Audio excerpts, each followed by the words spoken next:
আসসালামু আলাইকুম সুপ্রিয় দর্শক, সকলে কেমন আছেন? দর্শক, আজ আমি এই মুহূর্তে অবস্থান করছি আমাদের রাজধানীর উত্তরার বিএনএস সেন্টারের ঠিক যে বিএনএস সেন্টারে যে বাস স্টপেজ আছে সেই বাস স্টপেজের সামনে আমি এখন দাঁড়িয়ে আছি। দর্শক, একটা জিনিস যে বিষয়টি আপনাদের অবগত করতে চলেছি সেই বিষয়টি হচ্ছে এখানে তেমন কোনো যাত্রী না থাকলেও ঠিক রাস্তার মাঝ বরাবর দেখেন ওখানে যাত্রীরা বাস থামিয়ে সেখান থেকে যাত্রী ওঠাচ্ছে। এক্ষেত্রে কি হচ্ছে, যানজট সৃষ্টি হচ্ছে। দর্শক, আমরা যে জিনিসটা বলতে চাচ্ছি যে সরকার এত সুন্দর একটি বাস স্টপেজ এখানে তৈরি করেছে, এখানে কোনো বাস থামতে আমরা দেখছি না, কিন্তু বাস থামছে একদম রোডের মাঝামাঝি ফ্লাইওভারের নিচে, যেখানে সামনে যানজট না থাকলেও রাস্তার মধ্যপথে যাত্রী ওঠানোর কারণে যথেষ্ট যানজটের সৃষ্টি হচ্ছে। দর্শক, সেই বিষয়গুলি আমি আপনাদের দেখানোর জন্য চেষ্টা করছি। আপনারা জানেন যে গতকাল রাতে বাস চাপায় উত্তরার 2 সাংবাদিক নিহত হয়েছে। দর্শক, এই যে বাসের এভাবে অনিয়মভাবে বাস চলার কারণে যেখানে সেখানে বাস থামার কারণে কিন্তু এই দুর্ঘটনার শিকারগুলি হচ্ছে।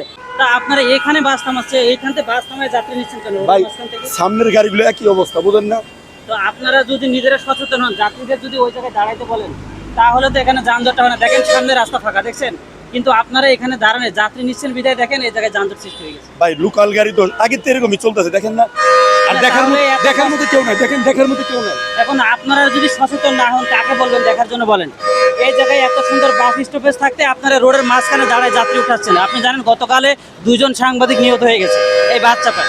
এই খবর কি আপনারা জানেন কিনা? ভাই, জানি না, ঠিক আছে, দেখার মতো কেউ নাই, সমস্যা একটাই। দেখেন পুলিশের থেকে দেখার মতো কেউ আছে, কিন্তু আপনারা আমি মানলে আরেকজন মানবো না, ব্যাপারটা এরকম। আমি মানলাম হবে না তো আরেকজন মানতে হবে। এই দায়টা কার? সার্জেন্টের? পুলিশ প্রশাসন কেউ আছে এখানে? দেখেন আপনাদের বাস স্টপেজ না, কিন্তু এখান থেকে আপনারা যাত্রী উঠাচ্ছেন কেন? রানিংয়ে স্যার যাচ্ছে তো, জাম পাচ্ছে না। মানে কি কারণে বাস স্টপেজ তো ওইটা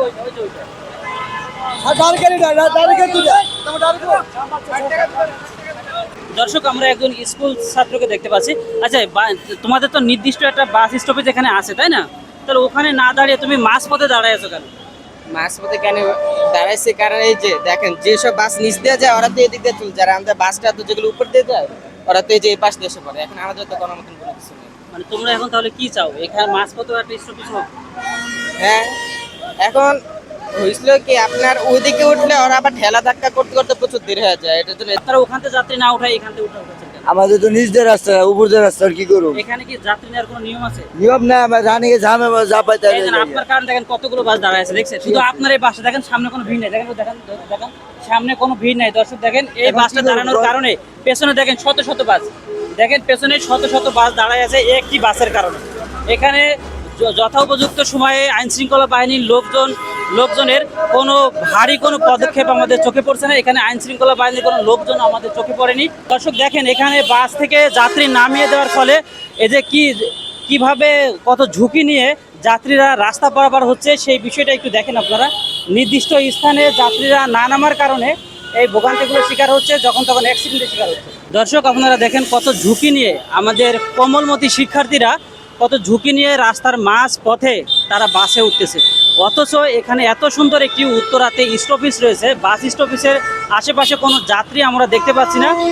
কেন দেখতে পাচ্ছি না? কারণ বাসগুলি থামছে রোডের মাঝখানে, এই জন্য এই বাস স্টপেজে যাত্রীরা দাঁড়ায় না, এখানে কোনো বাসও থাকে না। এখানে যারা বাসের হেল্পার আছে তাদের অভিযোগ, এই স্টপেজে দাঁড়াইলে এখানকার সার্জেন্ট যারা আছে তারা কাগজপাতি চেক করে, এই ভয়তে তারা রোডের মাঝখানে গিয়ে দাঁড়ায়। দর্শক, এই বিষয়গুলি দেখার জন্য, এখন এই বিষয়ে আরও জানার জন্য আমরা